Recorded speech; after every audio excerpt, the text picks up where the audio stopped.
Ito nga po, nilagdat kagabi. Di ikaw ang nag-asikaso niyan, tay. At sabi ang puyat ko, magdamag.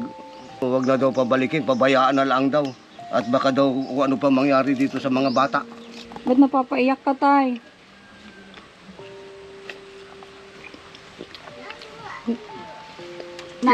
Gawa nga po dito na mangyayari dito ay. And once again mga kalingap, ngayong araw ay nandito tayo sa lugar ng dating kinasama ni Jonalyn, ang 24 anyos na nang iwan sa ating minamahal na si Tatay Filomeno. Ayan, ang daming nagmahal kay Tatay Filomeno. Umabot ng milyon-milyon na nanood kay Tatay. At maraming salamat po. At ngayon, pinagpapatuloy po natin yung pagtulong natin sa anak ni Jonalyn, yung dalawang maliliit na bata. At ito, may ayuda nga tayo. Punta tayo ngayon sa kanila. Kahit medyo malayo po yun sa kanila, ay sinisikap nating makapagpaabot ng ayuda sa mga bata. At wala naman pong trabaho nung lola nila na nag-aalaga sa kanila. Ayan, kita-kits na lang tayo dun mga kalingap.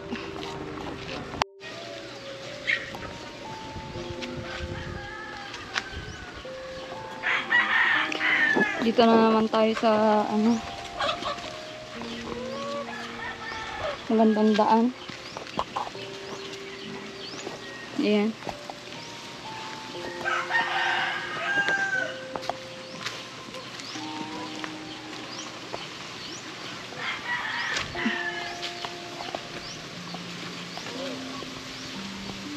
Pababa.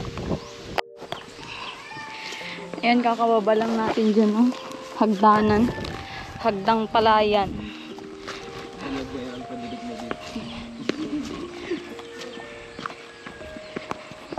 Yung mga bahay din dito, mga plywood lang mga kalingap. Yung kamukha ni Jonalyn yung kapo. Oh, yung panganay niya, ano? Tao po! Nay! Naglalaba. Nakayo pala. Ay, naglalaba po siya? Ako po naglalaba. Ah, kayo pong naglalaba? Oo, at yung misis ko nasa ospital. Bakit po? Nanganak ng asawa nito. Ah, okay. Kala ko naman. Kala ko si nanay nanganak. Hello, kumusta? Andito yung panganay ni Jonalyn, no? Jonalyn. Oh, pang Jonalyn talaga. Kumusta? Ah, Hindi nagsasalita. hindi nagsasalita. Ba't ganun? Ilan taon na po ba, tatay? Si, Itong bata, ba't di pa nagsasalita? tatlo na yan. Oh, pero Ito'y padalawa. kayo ang naglalaba ngayon. Grabe. At wala yung misis ko. At inaano yung asawa niyan. Inaasikaso yung... Pinaasikaso yung asawa. Oho. Tapos kayo pang nag-aalaga sa dalawa. Ako pa nag-aalaga nitong dalawa. Ilang araw na po siya sa ospital, tay? Padalawa ngayon. Ay, tatlo yata. Patatlo. Tatlo na. Kailan po sila lalabas? Bukas daw po. Ano yun? Kapatid nung kinasama dati ni Jonalyn, yung ano? Yun ang anak. Iyan po yung anak ko. Oh, okay. Tapos, Kapitbahay niya. oho. Yun ang nag-anak yung asawa niyan. Kumusta naman po yung dalawang bata, tay? Na ito po, maayos man ang ano. Kaya lang, ito nga po, nilagdat kagabi. Di ikaw ang nag-asikaso niyan, tay? At Grabe. sabi ang puyat ko, magdamag dito sa dalawang ito. Paano niyo po naalagaan tong dalawa, tay? Pag gabi na ganyan, lalo may sakit sila. Tinitimplahan ko ng gatas ito. Pag ano, ito naman ang kinukumutan ko. Para mapaayos yung mga bata. Oo nga po. Halata naman po sa katawan nila. Malulusog po tayo, ano? Kumain na kayo? Kumain na kayo? Ah?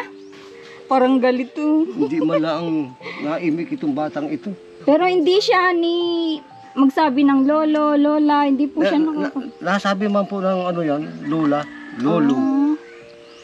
Okay. Nito, ang tawag nito sa amin, papa, mama.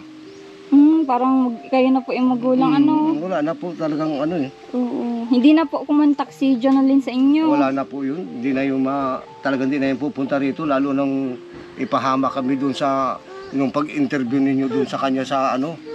Kaya, Nahihiya na po siya, ano. Pero wala naman po siya sa inyo, tay, lalo sa iyo, tatay. Sabi niya na, ano, na ikaw daw yun talagang mabait dito. Sabi niya na nagpakita din ng magandang ugali sa kanya. ay, wala naman ako talaga pinakita sa kanya ng masama. Pero ang totoo ba, tatay, na sinasaktan siya dati dito? Ay, hindi. Paano po nga sasaktan siya na wala nga siyang, may sakit na po siya, tapos sasaktan pa pa. Opo. Ano na lang po niya yun, mga salita na lang niya na paninira sa amin yun. Ano niyang yun, At, yung ginagawa niyang yun. at Mas magtanong ka po dito sa mga kapitbahay namin at wala, hindi siya sinasaktan dito. Opo, hindi naman po siya pinapabayaan sa Hindi naman po siya pagkain. pinapabayaan, kaya lang talaga po siya, siya po talaga ang nagluloko eh. Oo. Talagang yung kabaitan namin, sinasamantala niya. Oo, ganun naman po talaga. Ginagalitan pa nga kami niya pag sinusugsog namin siya sa labas na umuwi ka na at yung anak mo nag-iiyak. Ay kami pang ginagalitan eh. Anong sinasabi niya, tatay? Sinasabi niya eh, abay, apo ninyo yan, alagaan ninyo. Yung pasagot sa amin. Grabe Boy, naman. sabi, pinapaso daw siya ng sigarilyo. Malakas ang loob nun lagi pag... Totoo po yun na sasabihan mo na ano. inuutosan daw mag-ulan ng kalabaw. Yung sabi niya, yung mga tiyuhin niya, kaya yung mga tiyuhin niya parang galit din sa kanya eh. Oo, pinapaso daw ng sigarilyo. Ay kuwari ko hindi naman siguro yun, ginagawa ng tiyuhin. Pinapakita yung mga peklat sa mga paa niya po, sa mga kamay. Yung sugat na siguro niya, yung mga piklat na yun, imposibleng pasuin yun ng tiyuhin. Hindi yung papasuin ng mga tiyuhin. Oo. Tawag niya si mama niya, oh. Miss mo si mama mo? Mama, papa na ako ngayon. Ah, ang mama niya si lola niya. Kaya tinatawag niya mama. Wala si mama yun, wala si Oo, lola. huwag kayong magsakitan. Namimiss mo si mama mo? Ah? Gusto niyo pagkain? May dala akong pagkain. Gusto niyo pagkain? Ah? Aran, sa akin nga yung ano, mga pagkain dyan. May pagkain, may pasalubong tayo. May gatas din sila, tay. Kaya sabi nga nung mga tiyuhin daw, nung mabalitaan na pababalikin namin ay sabi daw nung mga tiyuhin na ano, wag na daw pabalikin, pabayaan na lang daw. At baka daw kung ano pa mangyari dito sa mga bata. Totoo po yun. Ang dami din nag-commentay na dapat wag niyong ipaubaya yung dalawang bata. At baka kung ibinta pa eh. Totoo po yan. Na ano nga namin, minsan nabalitaan namin nung maglaysa nga siya na ano, sabi niya ay ano eh, kukunin itong dalawang bata at siya daw ang magulang. Bahala na daw siya kung saan niya dadalhin, eh baka ako ibibinta. Kaya sabi ko, bantayan lang natin itong bata at baka biglang sumipot, kunin itong dalawang bata. Oo. Tay, totoo po ba na may mga una pa siyang anak na binenta? Yun ang sabi, yun po ang balita namin eh.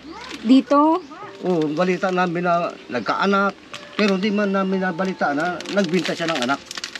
Opo. Kasi yun din yung nabalitaan ko na may mga anak daw siyang binenta niya, yung Ay. anak niya sa una. Baka po totoo siguro, ano, dahil dito hindi naman siya sa amin nagsasabi na ganun eh. Dahil siyempre siguro natatakot din na ano. Tsaka kaya itong bunsog pala tayo may gustong aampon pero hindi lang kayo pumapayag. hindi po kami pumayag dahil ano eh. Ang gustong mampun nga nito yun dyan sa labas. Nasabi aampunin nga. Dahil ang ito nung magkasakit, gusto nilang ampunin. Na ano, dahil namayat nga ng tudo ito. Nandiyan nga yung picture niyan. Ewan ko baka dala ni Mrs. yung picture nito nung galing sa ospital. Oo. Grabe yung payat. Kala ko nga hindi na mabubuhay eh. Yun, that time na yun, si Jonalyn pang nag-aalaga. Ay, naglayas na nga po eh. Ah, kaya nangayayat yung anak. Oo. Kaya nangayayat ito. Dahil iniwanan niya sa ospital. Ay mamamatayin na nga ito. Iniwanan pa sa ospital. Grabe, walang Kaya, konsensya po. Ano? Sabi ng DSWD, at tinulungan ito ng DSWD na picturean, tapos binigyan ito ng mga ano, ng pera, tapos kung ano pa binigay dito sa mga ito eh. Opo. Kaya may picture ito dyan na ano ng DSWD. Oo. Ah, kaya may record na si Jonalyn sa Oo. kanila. Oo, kaya Ano pong ina-advise nila sa inyo, tatay, na gagawin ninyo? ay ano na lang pong ano namin at sabi ko nga sa kanya na nung hindi pa siya nagkakaganyan bumalik siya rito at alagaan niya yung bata. Ay, hindi na nagbalik. Ay, hindi. Ano pa niya ako sa inyo. Yun ang sabi. At tapos, nagpunta nga dito yung kapatid, tapos yung tiyuhin, at sinatid nga ito nung payat-payat. Opo. Sinatid na ito galing sa ospital. Ang sabi, wag na nga, inaampon nga ito ng tiyuhin. Hindi naman namin naibigay. At gawa nang naawa nga kami. Okay. At sabi nung ama, wag daw ibigay at ano siya, magtatrabaho. Ay, sakat, bihira man makatrabaho, bihirang makakuha ng trabaho. Asan ngayon yung ama ng mga bata, tay? Sinama po ng barkada niya na magtrabaho doon sa ano, parang nasa Purok sa Ispo yata. Okay. Gagawa daw ng bahay. Oo. Nagmamaso, naghahalo na ng simento. Nabalitaan ko din tayo na sinundo pala si Jonalyn dun sa Kapalongga, sinundo ng DSWD at police. Totoo po yun? Eh siguro po, dahil hindi naman namin nabalitaan dito na ano na inahanap siya ng ano eh. Ay baka po dahil nung ano yun nga ito ng DSWD na sinuportahan ito, baka hinahanap mo nga siya. Hindi lang siguro tagpuan. Opo, kasi parang sinabing naandun na nga dun sa matandang kinasama niya dun sa Kapalongga. Dahil nasa ospital pa ito, nilayasan na. Tapos pinapunta ko nga yung anak ko nung dumating na galing Cavite, yung ama nito. Sabi ko, puntahan mo yung ano, ay walang dala rin pera, ang dalang pera, pamasahe lang. Ay di, nagkapa-kapa kami dito ng panghihiram. Minaawa naman na, ano, na mga barkada niya na ano, pinahiram na pamasahe para puntahan ito. At wala na nga daw yung ano, at yung lulahin, yung misis ko, naandun. Opo. Wala na daw pagkain, wala nang ano. Ay may ginala nga itong kapitana namin, mabait. Tinulungan kayo para mailabas sila sa ospital. Grabeng ano, ugali ni Jonalyn. Hindi natin alam kung anong meron po siyang ugali, ano. Ba't napapaiyak ka, tay?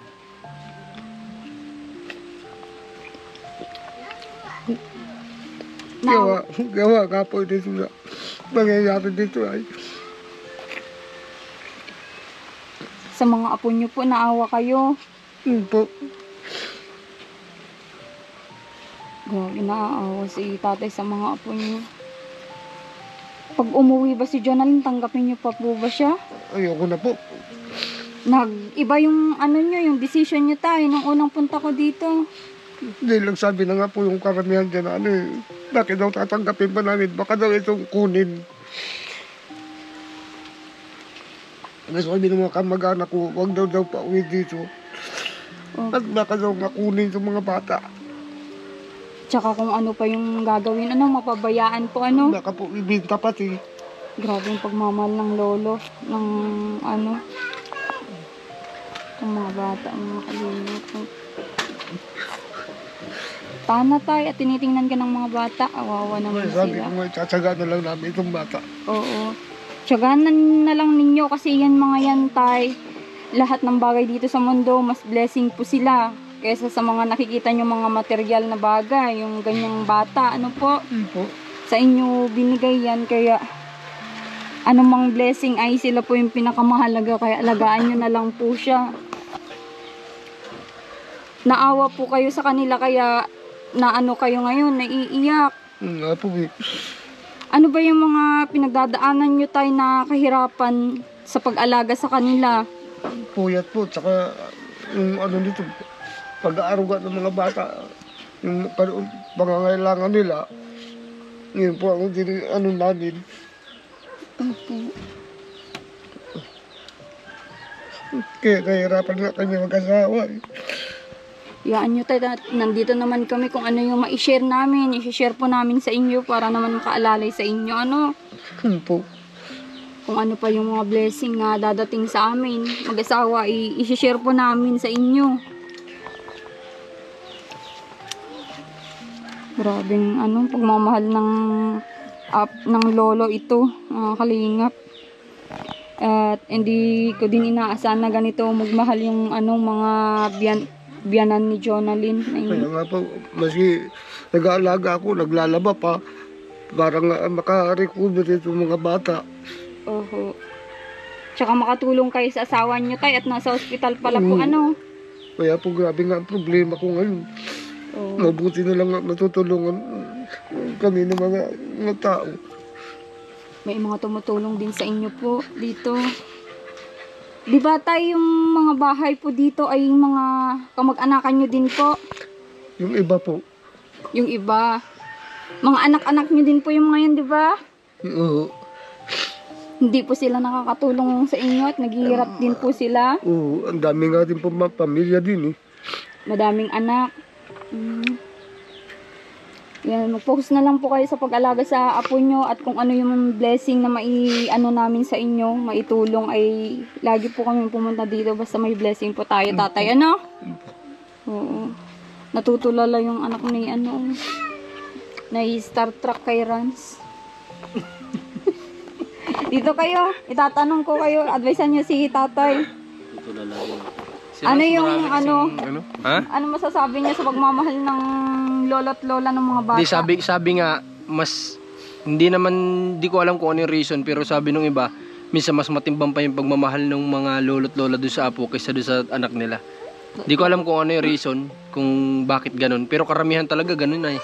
Oo, kasi sa akin naman nasagot na yung reason na yun. Ang sagot ng mga magulang kung bakit mas mahal nila yung apo nila kaysa anak nila kasi yung apo nila yun yung bunga ng anak nila. Hindi nila yun pinaghirapan na niluwal, ganon. Hindi nila pinaghirapan na ano. Kaya, mas minamahal nila yun kaysa sa anak nila. Eh, yung anak nila, sila yung nagpalaki, nag-anak, nagluwal. Pinaghirapan nila yun. Eh, yun, hindi nila pinaghirapan yung, ano, yung mga apo. Yun, tay, pag ba wala kang, ano ba yung mga pinagkakaabalan mo din para ma-provide yung pangangailangan ng mga apo mo? Minsan po nanguha po kami ng ano na walis. Oho.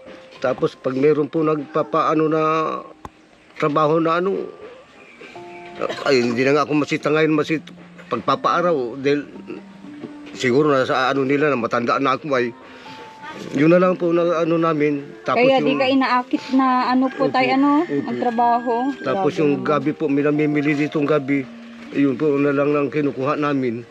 Ah, nanggugulay kayo sa ano bundok, tapos yun yung binebenta nyo dito sa ano baba. O, para makabili lang ng gatas, ganun. Oo. Ng pagkain namin. Opo. May dala po kaming ano, gatas ng mga bata. Ito oh, grocery din. Ito tayo oh, yung blessing na i-share namin ngayon. Biglaan lang po yung pagpunta namin ngayon, kaya hindi po ako nakaano. Ito oh, gatas, malaking gatas oh. Salamat po. Oo. Salamat. Mga ano, pwede din magluto kayo tayo. Luto nyo yung spaghetti para sa kanila. Makamerienda ng mga bata. Tapos iba't ibang ano. At may mga ano din tayo dito. Toyo, suka. Parang sinabi ng mga viewers natin na yun yung mga main na kailangan nyo tatay at pang lagay nyo sa gulay. Ano, pang ricado sa gulay. Maraming salamat po sa inyo. Oo. At dala po kayo. Opo tay, at yan po yung ano natin, blessing from God. At sa sunod na magdala ko dito, bigas po yung dadalhin namin. Ano?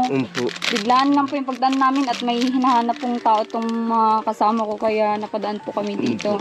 Sa Salamat inyo, po. sa susunod na dadaan ako, bigas po yung dadalhin ko tatay. Ano? Po. At ikumusta nyo po ako kay nanay. Ano? Po. Bukas po ang dating nila. O, sige po. Sige, bye-bye na, baby. Bye-bye dali. Bye-bye. Bye-bye na. Bye-bye na dali. Gwapo ng anak ni Jonalyn, oh. Hindi lang naawa sa mga anak niya. Palakpak pa. Oh, naman. Sasayawan mo pa. Ang sayaw ikaw. Ang dali. Ang tindig. Ang sayaw. Ang dali na sayaw. Ang tindig. Talagang, ano, carbon copy niyan, dalawa tayo, ano. Hindi mo may pagkait na sa kanya yung dalawa. Tapos sabihin niya pa, hindi niya pala anak. Yung pang pamalita nun, hindi niya daw anak, kaya iniwanan. Sabi ko, saan ang galing yan? Sino nag-ulpot yan at hindi mo anak? Oho. Yan, yun na tayo yan. Basta yung mga blessing ay dito sa inyo mapunta po, tatay, ano? Po. Oo, salamat sa pag-aalaga, tay. Sige, punta muna ka. Salamat. Oo, punta muna kami, tay. Po. Sige, bye-bye, bibi. Ayan mga kalingap at ayan, napaabot na natin yung blessing kila ano, kila tatay, yung ano, grabe. Kakawa yung mga bata. Pero kung ano yung mga blessing na iabot natin sa kanila, syempre, dito natin ibigay sa mga biyanan ni Jonalyn. At sana ipagpatuloy nyo yung pagsuporta, panonood.